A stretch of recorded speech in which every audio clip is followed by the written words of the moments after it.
This channel does not promote any violent, harmful, or illegal activities. All content provided by this channel is meant for an educational purpose only. যদি MDH kitchen king কিচেনে থাকি তো আমরা যা ইচ্ছে তৈরি করতে পারি। বেগুনের ভর্তা, আলু কপি, ভিন্ডি মশলা, আরো অনেক কিছু। শুরুতেই সবথেকে বড় খবর, এই মুহূর্তে সংঘর্ষ বিরতি চলছিল। আমরা জানি ভারত পাক সেই সংঘর্ষ বিরতির মধ্যেই ফের সীমান্তে বড় সড় মক ড্রিল। আরো একবার আপনাদের জানাই, আরো একবার মক ড্রিল। আর কোন সময় মক ড্রিল? যখন সংঘর্ষ বিরতি চলছিল। কোন কোন জায়গায় মক ড্রিল? পাঞ্জাব, গুজরাট, রাজস্থান, জম্মু কাশ্মীর সীমান্তে কাল মক ড্রিল। অপারেশন সিঁদুর এখনো শেষ হয়নি, তার মধ্যেই এই মক ড্রিলের ঘোষণা। উত্তেজনা বাড়ছে, কারণ কি কি এই মুহূর্তে পরিস্থিতি সবটাই জানবো। শান্ত ভট্টাচার্য আমাদের সঙ্গে রয়েছেন, জানাবেন। শান্ত, দেখো, অপারেশন সিঁদুর কিন্তু শেষ হয়ে যায়নি, অর্থাৎ পরিস্থিতি যে সম্পূর্ণ থমথমে রয়েছে সেটা কিন্তু নিঃসন্দেহে বলা চলে। এই অবস্থায় দাঁড়িয়ে পাকিস্তান সীমান্ত লাগোয়া 4টি রাজ্য, জম্মু কাশ্মীর, পাঞ্জাব, গুজরাট এবং রাজস্থান, এই 4টি রাজ্যে আগামীকাল সন্ধ্যায় মক ড্রিল চালানোর নির্দেশ দেওয়া হয়েছে। মূলত জনবসতি এলাকায় এই মক ড্রিল চালানো হবে, কারণ তো এই অপারেশন সিঁদুরের সময় যখন পাকিস্তান পাল্টা হামলা করে তখন কিন্তু দেখা গিয়েছিল জনবসতি এলাকায় মূলত প্রভাব পড়েছিল এবং বেশ কয়েকজন সাধারণ নাগরিক তাতে মৃত্যু হয়। এই অবস্থায় দাঁড়িয়ে জনবসতি এলাকাকেই মূলত বেছে নেওয়া হচ্ছে মক ড্রিলে, এবং সেখানে কিন্তু রাজ্য প্রশাসনের পুলিশ যেমন উপস্থিত থাকবে, ভারতীয় সেনার আধিকারিক এবং জওয়ানরা উপস্থিত থাকবে, ডিজাস্টার ম্যানেজমেন্টের জওয়ানরাও, সব মিলিয়ে। শান্ত, আমি তোমার কাছে আসবো। এই মুহূর্তে প্রাক্তন এনএসজি কর্তা দীপাঞ্জন চক্রবর্তীও রয়েছেন। দীপাঞ্জন বাবু, পাঞ্জাব, গুজরাট, রাজস্থান, জম্মু কাশ্মীর সীমান্তে কাল মক ড্রিল, যখন সংঘর্ষ বিরতি চলছিল এবং ভারত পাক অপারেশন সিঁদুর এখনো চলছে, সেটা আমরা কেন্দ্রের তরফ থেকেই মন্তব্য পেয়েছিলাম। আপনার কি মনে হয় কি কারণ হতে পারে?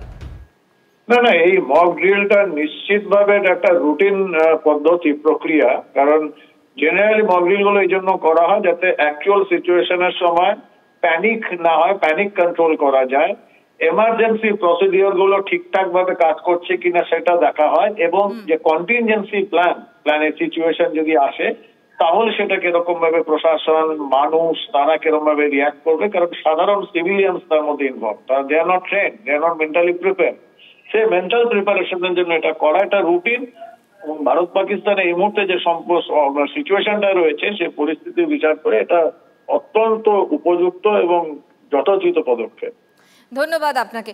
এই মুহূর্তে আরো একবার আপনাদেরকে জানিয়ে রাখি, এই মুহূর্তের সব থেকে বড় খবর, যে কথা প্রাক্তন এসজি কর্তা দীপাঞ্জন চক্রবর্তী বলছিলেন যে এটা রুটিন মক ড্রিল। এবং কি কারণে এই মক ড্রিলটা? তার কারণ হচ্ছে যে সমস্ত সীমান্তবর্তী এলাকা রয়েছে, পাঞ্জাব, গুজরাট, রাজস্থান, জম্মু কাশ্মীর, সেই সমস্ত সীমান্তবর্তী এলাকায় যারা সাধারণ মানুষ রয়েছেন তারা যাতে কোনোভাবে প্যানিকড না হন। এবং আমরা দেখেছিলাম অপারেশন সিঁদুরের ঠিক আগে যেভাবে একের পর এক ড্রোন মিসাইল ছুড়েছিল পাকিস্তান এবং তারা টার্গেট করেছিল এই জনবসতিপূর্ণ এলাকাগুলো।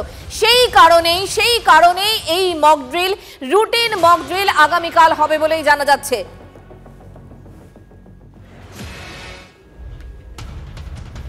এই মুহূর্তে আরো একটা বড় খবর দিয়ে আপনাদেরকে, চীনা প্রযুক্তির রহস্য বেড়ে পাক মিসাইলই ভরসা। পাক মিসাইল PL-15E যা ভারতের কাছে অক্ষত অবস্থায় রয়েছে, এবং সেই পাক মিসাইল যা চীনের থেকে পেয়েছিল এই পাকিস্তান, সেই মিসাইল দিয়েই তারা যেটা করেছিল, অ্যাটাক করেছিল, যে অ্যাটাক কার্যত রুখে দেয় ভারত। আমি একটু জানতে চাইবো, আমাদের সহকর্মী সিজার মন্ডল আমাদের সঙ্গে রয়েছে সরাসরি। সিজার, এই যে মিসাইল এখন ভারতের কাছে রয়েছে অক্ষতভাবে, সেইটার রহস্যভেদ, মানে চীনা প্রযুক্তির রহস্যভেদটা গোটা বিশ্বের কাছে তো বটে, এবং ভারতের কাছেও কতটা গুরুত্বপূর্ণ? দেখো, অত্যন্ত গুরুত্বপূর্ণ, কারণ এই চীনার প্রযুক্তিতে তৈরি মিসাইল গত 4 দশক ধরে চীন তাদের যে সমরাস্ত্র উন্নত করছে, সমরাস্ত্র ভান্ডার তৈরি করছে, তার পেছনে কি রহস্য আছে, কি প্রযুক্তিগত রহস্য আছে, সেটা কিন্তু গোটা বিশ্বের কাছে অজানা। এই প্রথম তার কোনো লাইভ ডেমনস্ট্রেশন হলো এই অপারেশন সিঁদুরে। চীনের এই অস্ত্র প্রয়োগ করেছিল পাকিস্তান, আর সেটা খুব সাফল্যের সঙ্গে ভারত সেগুলো কিন্তু নিষ্ক্রিয় করেছে অক্ষত অবস্থায়, এবং যেটাকে বলা হয় রিভার্স টেকনোলজি, সেই রিভার্স টেকনোলজি ব্যবহার করেই PL-15E এই মিসাইলগুলো কি প্রযুক্তিতে চীন তৈরি করেছে সেটা কিন্তু খুঁজে বের করছে ভারত, এবং সেই প্রযুক্তি জানতে চায় গোটা বিশ্ব, পশ্চিমী বিশ্ব বিশেষ করে। তারা ইতিমধ্যেই ভারতের সঙ্গে যোগাযোগ করেছে সেই প্রযুক্তি জানার জন্য, কিন্তু এই মুহূর্তে এই প্রযুক্তির রহস্য কিন্তু কোনোভাবেই ভারত ফাঁস করতে চায় না। একমাত্র জাপানের সঙ্গে ভারতের সাথে স্ট্র্যাটেজিক একটা সমঝোতা রয়েছে, সেই জন্য জাপানের সঙ্গে এই সমঝোতার ভিত্তিতে জাপান এই রহস্যর কিছুটা জানতে পারছে ভারতের কাছে, এবং সেই জায়গা থেকেও এটা বলা যায় যে পাকিস্তানের এই হঠকারিতার ফলে চীনা অস্ত্রের রহস্য ভেদ হয়ে যাচ্ছে, যেটা চীনের পক্ষে কিন্তু সামরিক দিক থেকে অত্যন্ত বড় ক্ষতি বলে মনে করছেন সমর বিশেষজ্ঞরা। বেশ, অনেক ধন্যবাদ সিজার তোমাকে। অর্থাৎ সিজার যে তথ্যগুলো দিচ্ছিল এই যে PL-15E সেটা কোন প্রযুক্তিতে কিভাবে তৈরি হয়েছে সেটা জানার জন্য সেই রহস্য ভেদ করতে চলেছে ভারত, যেটার দিকে তাকিয়ে রয়েছে গোটা বিশ্ব।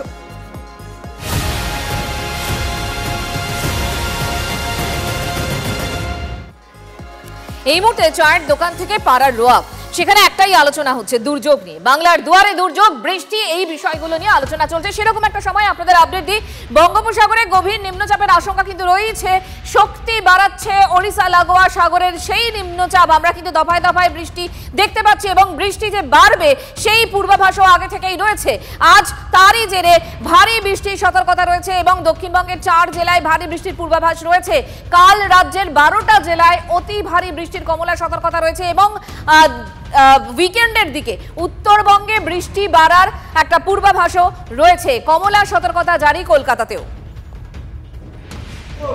একদম যে কথা মঞ্জিরা বলছিল, অর্থাৎ ভারী বৃষ্টির পূর্বাভাস রয়েছে উত্তরবঙ্গে, দক্ষিণবঙ্গের নিম্নচাপের জেরে এই বৃষ্টি হতে চলেছে, কিন্তু ঠিক কোথায় কোথায় এই গতি বাড়িয়ে এগিয়ে আসছে নিম্নচাপ এবং কোথায় কোথায় ঝড় বৃষ্টির পূর্বাভাস রয়েছে সমস্তটাই জানবো। আমাদের সহকর্মী কমলেশ আমাদের সঙ্গে রয়েছেন এই মুহূর্তে সরাসরি। কমলেশ, দেখো তন্নিষ্ঠা, এই মুহূর্তে বঙ্গোপসাগরে মানে উড়িষ্যা উপকূলের কাছে নিম্নচাপ রয়েছে, এটা শক্তি বাড়িয়ে গভীর নিম্নচাপে পরিণত হবে এবং এটা উত্তর অভিমুখে এগিয়ে আসবে, ফলে এর সঙ্গে দক্ষিণবঙ্গের দূরত্ব ক্রমশ কমবে। আমরা একটু যদি প্লাজমায় আমাদের উপগ্রহ চিত্রটা এখন নিম্নচাপের প্রভাবে বঙ্গোপসাগরে ঠিক কেমন মেঘ রয়েছে একটু দেখাই, তাহলে আমাদের দর্শকরা বুঝতে পারবেন। এই মুহূর্তে দক্ষিণবঙ্গের আকাশে তেমন মেঘ নেই, বৃষ্টি হচ্ছে বিক্ষিপ্ত, কিন্তু দেখুন বঙ্গোপসাগর জুড়ে কিন্তু বিস্তর মেঘ রয়েছে। এই মুহূর্তে দেখো তন্নিষ্ঠা, এই জায়গাটা দেখলেই বোঝা যাবে যে গভীর নিম্নচাপ এখানে সৃষ্টি হচ্ছে এবং এই জায়গাটা তৈরি হচ্ছে গভীর নিম্নচাপ। এই মেঘপুঞ্জ কিন্তু আস্তে আস্তে খানিকটা উড়িষ্যা, দক্ষিণবঙ্গ এবং বাংলাদেশ এই পুরো জোনটা এবং পরবর্তীকালে উত্তর পূর্ব ভারত এবং উত্তরবঙ্গে বৃষ্টিপাত হবে এবং যেহেতু গভীর নিম্নচাপ সৃষ্টি হচ্ছে সেই কারণে যেটা আজকের আপডেট, খুব গুরুত্বপূর্ণ আপডেট, দক্ষিণবঙ্গের অনেকগুলো জায়গায় ঘন্টায় কোথাও 50 কিলোমিটার বেগে, কোথাও 60 কিলোমিটার বেগে দমকা বাতাস বইতে পারে। এটা উত্তরবঙ্গের ক্ষেত্রেও, মানে আমাদের উপকূল থেকে উত্তরবঙ্গে দমকা বাতাস বইতে পারে গভীর নিম্নচাপ যেহেতু সৃষ্টি হচ্ছে। এবং আরও গুরুত্বপূর্ণ আপডেট, কলকাতা, হাওড়া, হুগলি এই 3 জেলা, মানে কলকাতা যেখানে প্রচুর মানুষ, জনঘনত্ব অনেক বেশি, এই জোনটা শহরতলি এলাকা, এখানে কালকে কমলা সতর্কতায় একদিনে 200 মিলিমিটার পর্যন্ত বৃষ্টি হতে পারে, ফলে জলমগ্ন হওয়ার একটা আশঙ্কা থাকছে। কাল প্রধানমন্ত্রী নরেন্দ্র মোদীর সফর রয়েছে আলিপুরদুয়ারে, সেখানে কালকে আগামীকাল আলিপুরদুয়ারে কমলা সতর্কতা রয়েছে, একদিনে 200 মিলিমিটার পর্যন্ত বৃষ্টি হতে পারে এবং পরের দিন আলিপুরদুয়ারে লাল সতর্কতা। ফলে এমন একটা নিম্নচাপ, তার এমন গতিপথ হতে চলেছে, উপকূল থেকে উত্তরবঙ্গ অনেক জায়গাতে দুর্যোগপূর্ণ আবহাওয়া থাকতে পারে। তন্নিষ্ঠা, বেশ, অনেক ধন্যবাদ কমলেশ তোমায়। কমলেশ এবং তন্নিষ্ঠা যে কথা বলছিল, অর্থাৎ উপকূল থেকে একেবারে পাহাড় পর্যন্ত দুর্যোগপূর্ণ আবহাওয়া রয়েছে এবং যে জেলাগুলোর কথা মূলত বলা হচ্ছে কলকাতা, হাওড়া, হুগলি, দক্ষিণ 24 পরগনাও রয়েছে তার মধ্যে। এবং এই দক্ষিণ 24 পরগনায় উপকূলের দিকে যদি আমরা তাকাই, সুন্দরবন এলাকা, নামখানা এলাকায়, এখানে একদিকে এই নিম্নচাপ এবং তার সঙ্গে ভরা কটাল, সব মিলিয়ে দুর্যোগের আবহ এবং সেখানে প্রস্তুতি কতটা রয়েছে সব জায়গায় আমাদের প্রতিনিধিরা রয়েছেন এবং সব খবর সবার আগে আপনাদের ড্রয়িং রুমে পৌঁছে দেবে TV9 বাংলা। শুভেন্দু এই মুহূর্তে নামখানা থেকে আমাদের সঙ্গে রয়েছেন। শুভেন্দু, এই মুহূর্তে ছবি। দেখো, সকাল থেকে আজকের মেঘ বৃষ্টি শুরু হয়েছিল, ভারী বৃষ্টি এবং অতি ভারী বৃষ্টি চলছে। যখন বৃষ্টি হচ্ছে, আমি এই মুহূর্তে রয়েছি নামখানাতে। আমি দেখানোর চেষ্টা করব নামখানার ঠিক পরিবেশ, একেবারে উপকূল এলাকা, কালো মেঘে ঢেকে রয়েছে গোটা আকাশ, মাঝে মধ্যেই বৃষ্টি চলছে এবং ভারী বৃষ্টি এবং অতি ভারী বৃষ্টি। তবে দক্ষিণ 24 পরগনা জেলা প্রশাসনের পক্ষ থেকে ইতিমধ্যে সমস্ত উপকূল এলাকাতে সিভিল ডিফেন্স মোতায়েন করা হয়েছে। লাগাতার উপকূল থানাগুলোর পক্ষ থেকে কিন্তু সতর্কবার্তা, লাগাতার মাইকিং চালানো হচ্ছে সতর্ক করার জন্য এবং জোয়ারের সময় যাতে পর্যটকেরা সমুদ্রে না নামে তার জন্য কিন্তু মাইকিং চালানো হচ্ছে। এছাড়াও সমস্ত কন্ট্রোল রুম রেডি করা হয়েছে, বিডিও অফিস এবং সমস্ত থানাগুলোকে সতর্ক করা হয়েছে। প্রত্যেকটি বিডিও অফিসে একটি করে কন্ট্রোল রুম করা হয়েছে। এছাড়াও কাকদ্বীপ মহকুমা শাসকের দপ্তরেও কন্ট্রোল রুম খোলা হয়েছে। এছাড়াও প্রত্যেকটি উপকূল এলাকাতে সিসি ক্যামেরা লাগানো হয়েছে, যেখান থেকে পরিস্থিতি একেবারে সরাসরি কিন্তু তারা নজর রাখবে প্রশাসনের পক্ষ থেকে। তবে এই মুহূর্তে প্রশাসন শুভেন্দু, নজর রাখো, তোমার সঙ্গে আবারও পরে কথা হবে।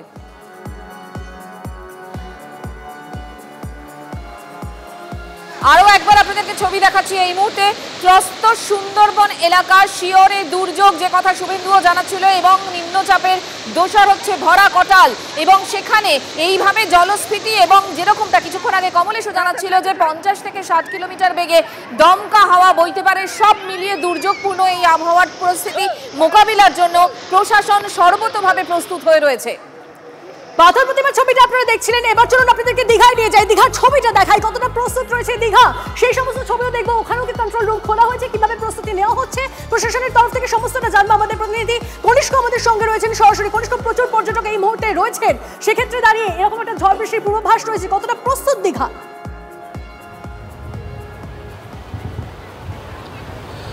দেখো তন্নিষ্ঠা, শুধু দীঘা বলে নয়, পূর্ব মেদিনীপুর জেলা প্রশাসনের সূত্রে ইতিমধ্যেই 25টি ব্লকেই কার্যত কন্ট্রোল রুম করা হয়েছে। ইতিমধ্যে ডিজাস্টার ম্যানেজমেন্ট যে টিম রয়েছে তাকে প্রস্তুত থাকতে বলা হয়েছে।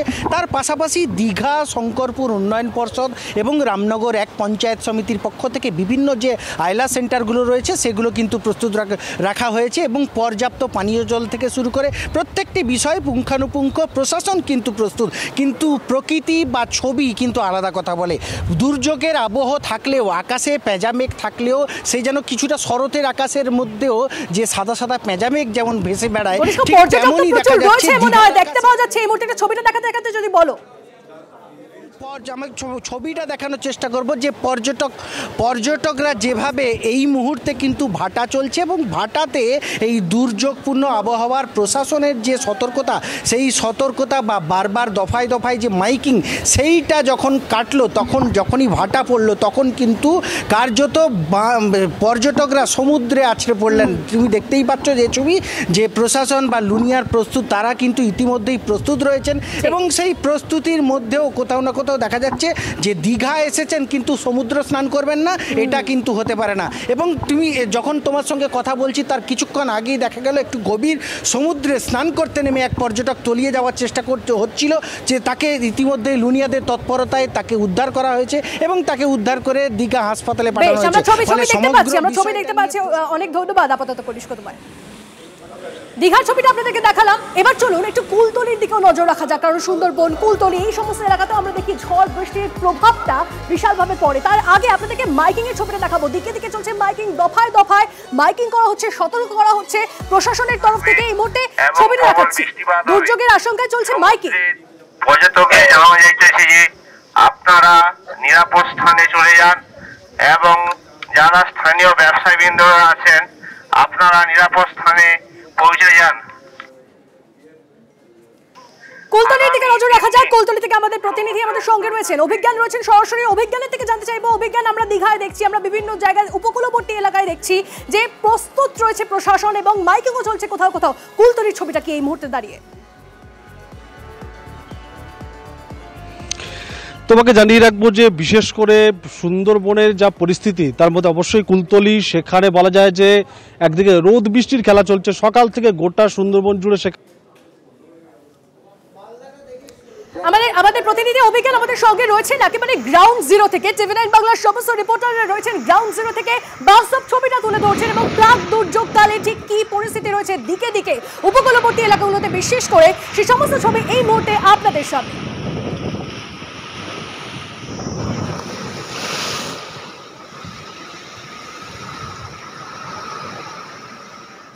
বৃষ্টি, জলস্ফীতি এবং জলস্তর যেভাবে বাড়ছে সেই ছবি কিছুক্ষণ আগে তনিষ্ঠ আপনাদেরকে দেখাচ্ছিল। এবার আপনাদের দেখাই যে এই বৃষ্টিতে জলমগ্ন এলাকা, শিকে নিকাশি ব্যবস্থা প্রতিবাদে ব্যাটেলের নলডাঙ্গায় জিটি রোড অবরোধ। তৃণমূলের পঞ্চায়েত প্রধানকে জমা জলে হাঁটালেন বিক্ষোভকারীরা। ঘটনাস্থলে গেলে পুলিশের গাড়ির সামনে শুয়ে পড়ে বিক্ষোভ দেখান তারা। নিকাশি নালা পরিষ্কারের প্রতিশ্রুতি দিয়ে ছাড় পেলেন পঞ্চায়েত প্রধান। দেখুন কি অবস্থা।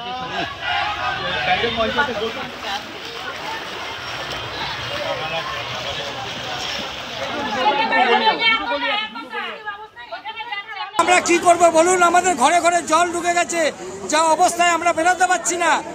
আজকে দীর্ঘদিন ধরে আমরা ভুগছি, দীর্ঘদিন।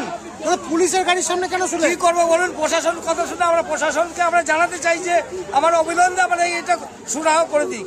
দেখুন এই জলের জন্য আমরা প্রতিটা মানুষ আমরা অসুস্থ হয়ে যাচ্ছি, ঘরে ঘরে পেশেন্টকে নিয়ে আমরা হাসপাতালে যেতে পারছি না, এমন একটা পরিস্থিতি হয়েছে। কোনো কিছু করতে পারছে পারছেন আমাদের। জল জমে যায়, আবার যখন জল শুকিয়ে যায়, গঙ্গার জোয়ার আসলেও এগুলো সব ভরে যায় জোয়ারের জলে। সামান্য বৃষ্টিতে ঘরে জল ভরে থাকে, আমরা বাচ্চা কাচ্চা নিয়ে খুবই অসুবিধা। যেই জল সরে যায় একবার পরিষ্কার করা হচ্ছে, আবার জল ঢুকে যাচ্ছে। কালকে যেমন পরিষ্কার করা হচ্ছে, আজকে সকালে আবার জল ঢুকে যাচ্ছে। চারিদিকে তো দেখছি নিকাশি ব্যবস্থা, প্লাস্টিক আটকে রয়েছে, নর্দমা কোনো কিছুই ঠিক নেই। ওই জেসিবি গাড়ি আসছে, এখন যা অনেক বড় সমস্যা, এটা তো আর পঞ্চায়েত থেকে সমাধান সম্ভব নয়। জেসিবি গাড়ি আনছি, এনে এগুলো ময়লাগুলো ফেলার চেষ্টা করছি, মানে একদম যাতে পরিষ্কার করা যায়। তৃণমূল নেতা পয়সার বিনিময়ে এই নালার উপরে স্ল্যাব ঢালাই করিয়ে দিয়ে দোকান করিয়ে দিয়েছে, যার কারণে দেখা যাচ্ছে এক এক সময় সামান্য বৃষ্টি হলে জল জমে যাচ্ছে। এমন পরিস্থিতি তৈরি হচ্ছে যে সেখানে মানে নৌকা চলবে, মানুষ যেখানে রাস্তা দিয়ে হেঁটে যেত সেখানে এখন নৌকা নিয়ে মানুষকে বেরোতে হচ্ছে, এরকম পরিস্থিতি তৈরি হয়ে গেছে। সুতরাং নতুন কিছু এই সরকারের কাছ থেকে পাওয়া যায়নি, আরও ভগ্নদশা এই সরকারের হাত ধরে আজকে জল নিকাশিত হয়ে গেছে। আরে কম দে কিন্তু খাঁটি দে, MDH কাশ্মীরি লাল লঙ্কার গুঁড়ো।